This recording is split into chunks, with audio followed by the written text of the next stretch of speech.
Imagine being your third grade self and learning about the Mayan civilization. What if instead of looking into a textbook, you could actually stand at the base of Chichen Itza? I'm lucky enough to be on the virtual reality design team at Google, and some of my incredible colleagues have come up with a device called Cardboard. And how this works is you place your phone into it, and then you can put the lenses up to your eyes, and as you move your head around, it'll create a virtual world for you. So with Cardboard, you can actually stand at the base of Chichen Itza. Virtual reality creates really an infinite set of possibilities for things you can experience.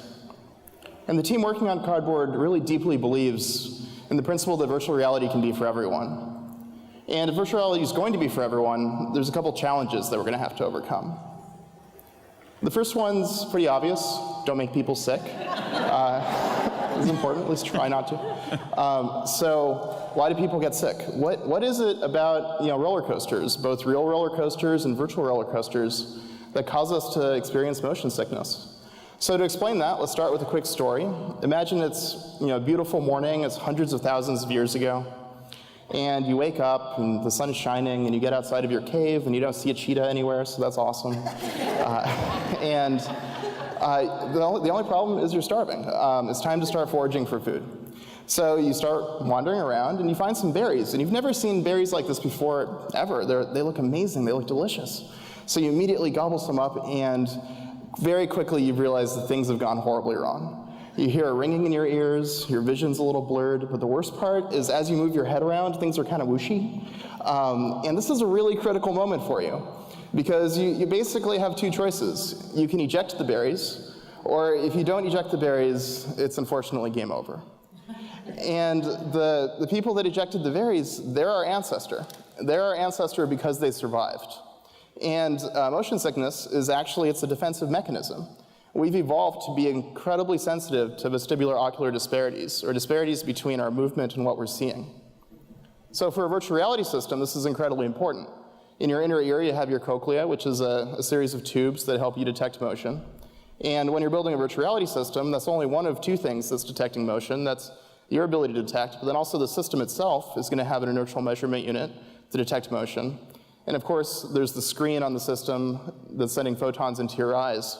And all of this has to work in perfect unison, in perfect harmony. If you drop any frames, or there's any type of performance degradation, if it freezes for even a split second, that's going to trigger a lot of motion sickness. So one of the most important things with building the systems is to always maintain head tracking and to never pause at any moment. So assuming we've achieved people being physiologically comfortable with systems, then that moves on to the next big challenge, which is don't scare people. Also very important. So one of the easiest mistakes to make when you're designing a virtual reality environment, it's a mistake that I've made as well, is you accidentally drop the person into a situation where they're immediately colliding with an object.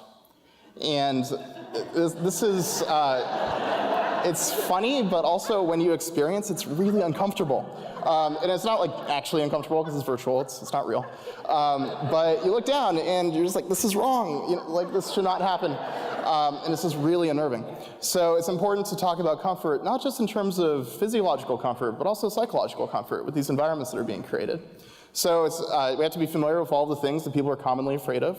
So of course you have fear of heights, very common fear. Claustrophobia, fear of small spaces. The opposite of that, agoraphobia, fear of incredibly large spaces, perhaps with a spotlight shining down on you. Common fear. Scale can be really interesting. So when you're dealing with small objects, you can feel really powerful, and it can be really fun. The objects can have sort of a toy-like quality to them. But if you invert the scale, suddenly you feel very diminished and weak, and the objects sort of dominate above you. And this isn't just for trucks. This is like you could be designing a user interface. And if the user interface is just absolutely huge, people will stand in front of it, and they'll feel small and powerless. And they'll be slightly affected by how large the interface is. So other common things, people don't like to be crushed, really common. This is a bit of an overstatement in the diagram. But I mean, I was using a virtual reality experience learning about the solar system, and I turned and there was a planet coming at me.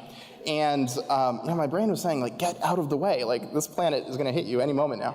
And like, I know it's not, but you can't turn off that part of your head that is telling you that it's going to really hurt when this large sphere collides with you. So something to be super aware of when you're designing. Also, people are very scared of sharp objects.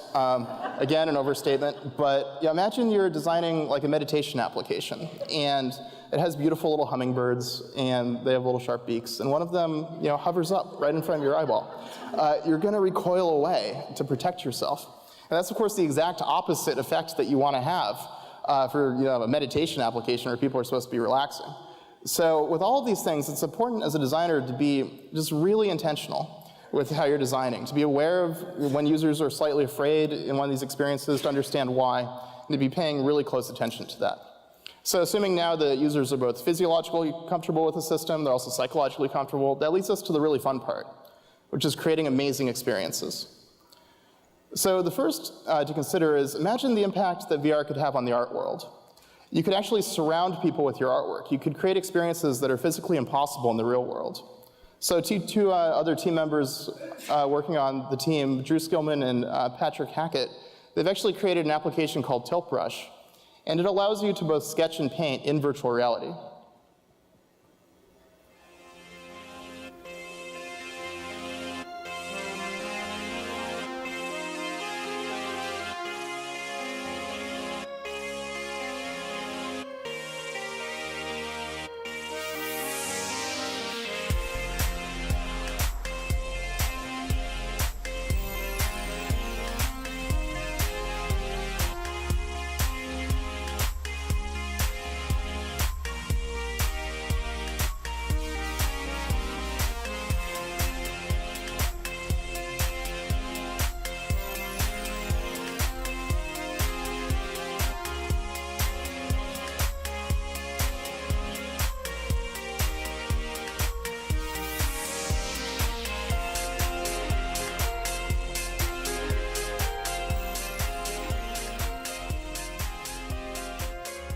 As I mentioned in the opening, virtual reality can have tremendous implications for education.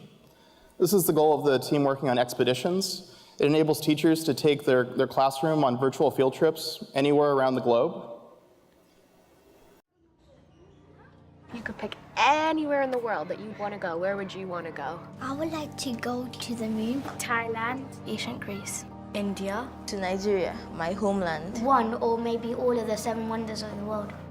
When you explore different places, you have the chance to actually learn something new. You want to be able to show the kids that there's something outside of your community that you could go to and learn from, and that there's other places you can visit. All right, so let's do our objective and we'll talk about the lesson for today. We're gonna take a field trip to Verona, Italy to see the place where Romeo and Juliet lived. I'm going to take you on this field trip under the water. Okay, you guys ready? Pick up your devices. And look in your cardboard. What is that? I see a shark. Whoa! It allowed us to go somewhere we wouldn't normally be able to go. Are we in China? This is the Great Wall of China. We got to see the place itself so we could actually understand what she was talking about. How long would it take to walk the length of the Great Wall of China? So much more enriching than just showing them a picture or just having them read about it. This device can actually make us go to places that we've never been before. It brings the lesson to you. You have to see it for yourself to believe it. There's so much other places to see, so you know that it's never going to end.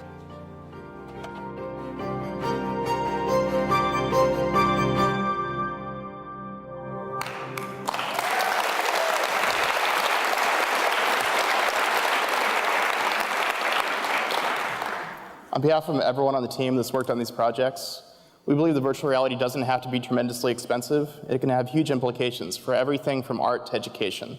Virtual reality can be for everyone. Thank you.